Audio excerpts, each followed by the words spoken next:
दलित है एक समान, हिंदू है या मुसलमान, दलित दलित है एक समान, हिंदू है या मुसलमान। अनुच्छेद 341 पे धार्मिक प्रतिबंध समाप्त करो, समाप्त करो, समाप्त करो, अनुच्छेद 341 पे धार्मिक प्रतिबंध समाप्त करो, समाप्त करो, समाप्त करो, अनुच्छेद 341 में दलित मुसलमानों को शामिल करो, शामिल करो, शामिल करो, अनुच्छेद 341 में दलित मुसलमानों को शामिल करो, शामिल करो, शामिल करो।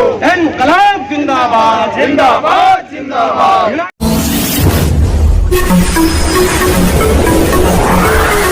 आज 10 अगस्त है। 10 अगस्त 1950 को पंडित जवाहरलाल नेहरू जी ने अनुच्छेद 341 पर धार्मिक प्रतिबंध लगा दिया था। अब आप पूछेंगे अनुच्छेद 341 क्या है? आर्टिकल 341 दरअसल भारतीय संविधान का एक आर्टिकल है, एक अनुच्छेद है जिसमें एससी को रिजर्वेशन दिया जाता है। रिजर्वेशन की 3 धाराएं, 3 क्वालिटी है। ओबीसी को दिया जाता है, एससी को दिया जाता है, एसटी को दिया जाता है। 340 है, 341 है, 342। 340 फ्री है, कोई रिलीजियस बाइंड नहीं है, कोई धार्मिक प्रतिबंध नहीं है, कोई मजहबी कैद नहीं। 342 भी फ्री है, उसमें भी कोई मजहबी कैद नहीं है। और आजकल मोदी जी ने जो 10% सामान्य वर्ग को दिया, गरीबों को, उस पर भी कोई धार्मिक प्रतिबंध नहीं है। केवल एक धार्मिक प्रतिबंध आर्टिकल 341 पर है। अब सवाल ये पैदा होता है कि जब भारत का संविधान धर्म के आधार पर किसी को कुछ देने और छीनने से मना करता है, तो फिर नेहरू जी ने मतलब एक अध्यादेश के माध्यम से इतना बड़ा अधिकार मुसलमानों से, सिखों से, ईसाइयों से, बौद्धिस्टों से क्यों छीना? अब आप कहेंगे कि बौद्धिस्ट तो यहाँ नजर नहीं आ रहे, सिख तो नजर नहीं आ रहे हैं।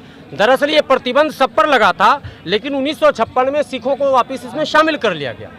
1990 में बौद्धिस्टों को शामिल कर लिया गया, लेकिन मुसलमानों को अब तक शामिल नहीं किया गया है। हम लोग इसी मांग को लेकर लगातार धरना प्रदर्शन कर रहे हैं। 1994 से ऑल इंडिया यूनाइटेड मुस्लिम मोर्चा, ऑल इंडिया बैकवर्ड मुस्लिम मोर्चा के नाम से काम कर रही थी। बाद में यूनाइटेड मुस्लिम मोर्चा के नाम से फिर से रजिस्ट्रेशन हुआ। ये लगातार 1994 से बिहार, उत्तर प्रदेश, बंगाल, हरियाणा, दिल्ली, कोई राज्य नहीं छोड़ा गया जहां धरना प्रदर्शन नहीं किया गया। बिहार में इतना जबरदस्त प्रदर्शन हुआ कि बिहार सरकार बाद हुई और सन 2000 में बिहार सरकार ने विधानसभा से अनुशंसा करके केंद्र सरकार को भेजा कि नहीं, ये मांग जेन्युइन है और ये पाबंदी हटनी चाहिए। 2005 में उत्तर प्रदेश सरकार भी बाध्य हुई और उत्तर प्रदेश सरकार ने भी विधानसभा से एक प्रस्ताव पारित किया कि अनुच्छेद 341 पे धार्मिक प्रतिबंध समाप्त होना चाहिए। केंद्र को ये अनुशंसा कर दिया गया, लेकिन केंद्र है, जैसे वो गाना है कि दिल है कि मानता नहीं, वैसे केंद्र है कि मुसलमानों की स्थिति जानता नहीं। कांग्रेस जब उसको सब कुछ मिला, ऊपर वाले ने उसे राज का, केंद्र का, सबका प्रभार दे रखा था, तो हम लोग कांग्रेस को बार बार समझा रहे थे कि नेहरू जी ने गलती की है, हो सकता है किसी के कहने से किया हो, आप कर दो ठीक। आखिरी में कोई जब नहीं सुना तो 2004 में हम लोग सुप्रीम कोर्ट गए। PIL नंबर 180/2004, 2004 में PIL नंबर 180 है, जो सुप्रीम कोर्ट में ज़ेरे गौर है, ज़ेरे बहस नहीं हो पा रहा, विचाराधीन है, या यूं कहे कि ठंडे बस्ते में डाल दिया गया।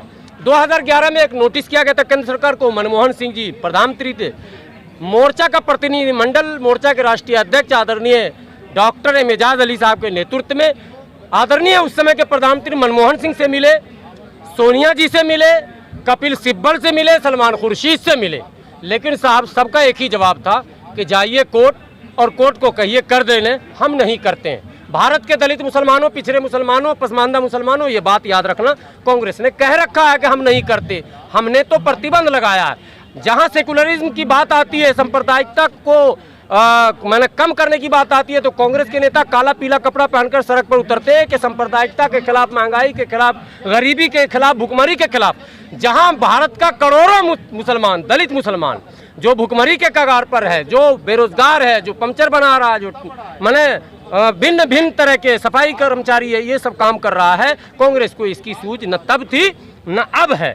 लेकिन खुशी इस बात की है कि पिछले दिनों हैदराबाद में राष्ट्रीय कार्यकारिणी की बैठक में आदरणीय प्रधानमंत्री जी ने अपने तमाम पदाधिकारियों को कहा कि भाजपा के लोगों, पसमानदा मुसलमानों को अपनी पार्टी से जोड़ो। आदरणीय प्रधानमंत्री जी, मैं आपसे कहना चाहता हूँ, पसमानदा मुसलमानों को लाठी डंडा उठाने के लिए, झंडा उठाने के लिए मत जोड़िए। अनुच्छेद 341 पर धार्मिक प्रतिबंध समाप्त कर दीजिए।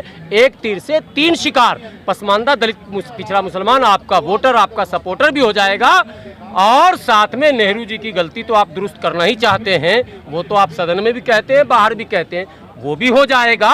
और तीसरा, जो आप पर ठप्पा लगा है ठप्पा लगा है सांप्रदायिक होने का, वो ठप्पा भी आपसे मिट जाएगा। तो यदि आप चाहते हैं कि धार्मिक जो ठप्पा लगाया, जो कथित तौर पर सेकुलर पार्टियों ने आप पर लगाया है, जो कथित तौर पर आप पे गुजरात का दंग एक धब्बा है, ये सारे धब्बे आप अशोका की तरह ग्रेट हो जाएंगे।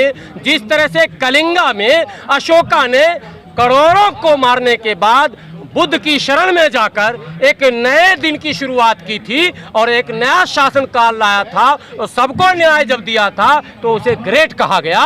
मोदी जी, आप भी इतिहास में ग्रेट बन सकते हैं यदि दलित पिछड़े पसमानदा मुसलमानों को 341 में आप शामिल कर लेंगे। इतिहास आपको ग्रेट के नाम से, महान के नाम से याद करेगी। और माननीय अमित शाह जी ने 50 वर्ष कहा है, मैं अब कह रहा हूं 100 वर्षों तक भारत की सत्ता से भारतीय जनता पार्टी नहीं हटेगी, बनी रहेगी। यदि ये काम किया तो, और नहीं किया तो फिर इब्तिदाए इश्क में रोता है क्या, आगे आगे देखिए होता है क्या।